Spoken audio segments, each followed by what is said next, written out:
Well, over the last 5 years out in California, Beholder has been an absolute joy to watch run. 17 wins, 10 grade ones, 3 championships, 2 Breeders' Cup wins, and as she approaches the final start of an outstanding career on Friday in the Breeders' Cup Distaff, we thought now would be a good time to take a look back at one of the greatest mares to ever race in California. Her career has been filled with surprises. It was always one surprise after another with Beholder. The first surprise was as a 2-year-old in 2012. She won an allowance sprint right here at Santa Anita in 109 flat and earned a 108 Beyer speed figure. That's off the charts for a 2-year-old filly. Everyone thought trainer Dick Mandela would put her in the Breeders' Cup Juvenile Sprint. But on entry day, Mandela pulled a fast one on everyone, and he entered Beholder in the Breeders' Cup Juvenile Fillies, a sprinter going long for the first time. What did Beholder do? Well, she took the lead right out of the gate under Garrett Gomez and raced gate to wire. Beholder, a daughter of Henny Hughes, stretching her speed a mile and 1/16. That was her first Breeders' Cup win and her first championship, champion 2-year-old filly of 2012. 2013, she was even better. She dominated the Winter Spring Stakes here at Santa Anita. She won the Grade 1 Las Virgenes, the Grade 1 Santa Anita Oaks, and then it was off to Churchill Downs, where another surprise for Beholder. It was the Kentucky Oaks. Now, Beholder has always been moody, finicky. Trainer Dick Mandela has called her a keg of dynamite. Well, in the post parade for the Kentucky Oaks, she definitely was a keg of dynamite. She was fussy, moody, unruly. She actually sat down on her haunches as the fillies approached the starting gate. There was a chance that she might be scratched, but she didn't scratch. She ran, and she ran well. She got beat by Princess of Silmar, but Beholder ran well in defeat, finishing second. That was her first road trip, and it kind of set the tone for road trips might not be Beholder's cup of tea. Back to California she came, and by fall, she was beginning to develop into an extended, longer distance type filly. And in the 2013 Breeders' Cup Distaff, facing an outstanding field that included Royal Delta, Close Hatches, and Kentucky Oaks winner Princess of Silmar, Beholder, once again, she dominated the race. She sat slightly off the pace this time in the Breeders' Cup Distaff, and she won clear, and that was her second championship. 3-year-old filly champion of 2013 and her second Breeders' Cup win. 2014 was a different story. Mandela shipped her to Belmont Park for a $1 million race, and she was injured in the race. One of her rivals actually stepped on one of her legs, and she suffered a severe gash to one of her legs. Took her a long time to get over it, but she did get over it, and she won the Grade 1 Zenyatta Stakes for her third start of the season.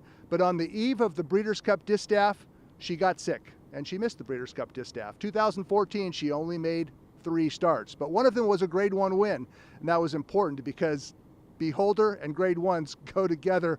Well, they just match each other very, very well. 2015, Mandela had an ace up his sleeve. He had a surprise in store. Beholder came back, had a spring campaign into summer. The first start at Del Mar for Beholder in summer was the Clement Hirsch Stakes.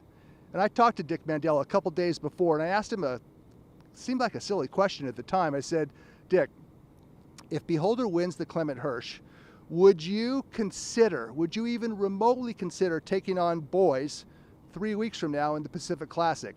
Now, Mandela is not a guy you want to play poker with because he has a poker face, the likes of which I have never seen. He kind of shrugged his shoulders and said, anything's possible. Well, in the Clement Hirsch, Beholder won the race, and in the winner's circle afterward, Mandela announced to the world, he announced to his owner, B. Wayne Hughes, that in fact Beholder would make her next start in the Pacific Classic, a 1.25 mile race against the boys. And all Beholder did that day was deliver the performance of her career. She sat off a blistering early pace under Gary Stevens, took command on the far turn while Stevens sat motionless, and Beholder drew away from the field to win by 8 lengths, more than 8 lengths. It was an unbelievable performance by a terrific 5-year-old mare. She was going to, Beholder, take on American Pharoah that fall in the Breeders' Cup Classic. She shipped to Keeneland, caught a case of shipping fever. That's Beholder on the road. It never did work out for her. And she was withdrawn from the Breeders' Cup Classic, but she still had her 6-year-old campaign up ahead. And that's where we are now. We're on the eve of the Breeders' Cup Distaff, Beholder making the final start of her career against Songbird and Stellar Wind. Beholder has lost her last 3 starts, but she ran well every time. She may have lost, but she's still running fast. The last 5 years, Beholder has been an absolute joy to watch. She's going to be tough to replace around here in California. So long, Beholder. Songbird's the leader. Songbird facing her moment of truth past the 3/16th pole. Beholder is ahead back on the outside. Then comes Forever Unbridled, who's making a splash. Stellar Wind is not in the hunt. Beholder and Songbird, a soul-stirring duel. Forever Unbridled 2 lengths back third. Songbird and Beholder. Beholder and Songbird, a cliffhanger that could go either way. Beholder or Songbird. Forever Unbridled third and Stellar Wind fourth. Well, who writes a final chapter like that? Who rides off into the sunset like Beholder did Friday in the Breeders' Cup Distaff with her 3rd Breeders' Cup trophy? It was a fairy tale ending to a storybook career. 18 wins, $6.1 million in earnings, 11 Grade 1s, 3 Breeders' Cups. Wow. Well, before we sign off once and for all with regards to Beholder, let's take a look at some of the men behind the scenes, some of the horsemen behind the scenes, and give a salute to her owner, her trainer, and her jockey. First of all, her owner. Who keeps a mare in training, a Grade 1 winning multiple champion in training at age 6? Well, B. Wayne Hughes did. Thanks for that, Mr. Hughes. 6 years old, Beholder going out a winner in the Breeders' Cup Distaff. And I want to add one more final anecdote, and it concerns her trainer and her jockey. Richard Mandela has trained Beholder throughout her entire career. Gary Stevens picked up the mount halfway through Beholder's 3-year-old career. And it was a decision by Mandela halfway through her 3-year-old year that allowed Beholder to become the superstar mare that she eventually did become. It was halfway through, after the Kentucky Oaks in her 3-year-old season, when Beholder's former jockey, Garrett Gomez, retired. Now, Gomez rode Beholder for her first 9 starts, 5 of them wins, 3 Grade 1s, but Mandela was always a little uneasy with how Gomez rode Beholder. Mandela thought, that Beholder was more than a one-dimensional frontrunner. That's how Gomez rode her, and they had a lot of success. And as long as Beholder kept on winning, well, there was really no reason to change things up. But Mandela believed there was something more there, a missing element. And when Gomez retired in 2013, Mandela shopped around and he considered several jockeys to take over for Beholder. He said one day that he and Gary Stevens have gone through a lot of battles together. And when Mandela makes a suggestion to Stevens, Stevens is more inclined to listen to him and maybe take that suggestion to heart. Well, one of the things that Mandela wanted to do was to have Beholder come from behind her, not just a one-dimensional frontrunner. He thought she could sit, stalk, and pounce. And one morning, he asked Stevens to do that in a workout. He put her in company with a workmate, Mandela did, and told Stevens, look, I want you to sit behind this horse and see what happens. See if Beholder will deliver the type of closing kick that I think she has. Well, it worked out exactly as Mandela had hoped.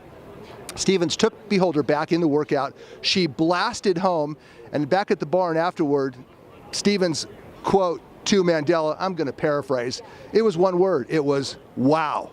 They found out something about Beholder in that workout. It was halfway through her 3-year-old season. They found out that Beholder could become more than just a one-dimensional frontrunner. She could sit, stalk, pounce, and probably run her way straight into the Hall of Fame. That decision by Mandela to put Gary Stevens on board, to instruct Stevens to not use Beholder's speed, but just allow her to position herself, is one reason why we were able for the last 5 years including the last 3.5 years under Stevens, to watch Beholder become one of the most amazing female runners to ever grace the Santa Anita racetrack, to ever grace racing in particular. So a final salute to B. Wayne Hughes, her owner, Richard Mandela, her trainer, and Gary Stevens, her jockey. It was their decisions to keep her in training and to allow her to become a closer that allowed Beholder to provide a fairy tale ending to a storybook career.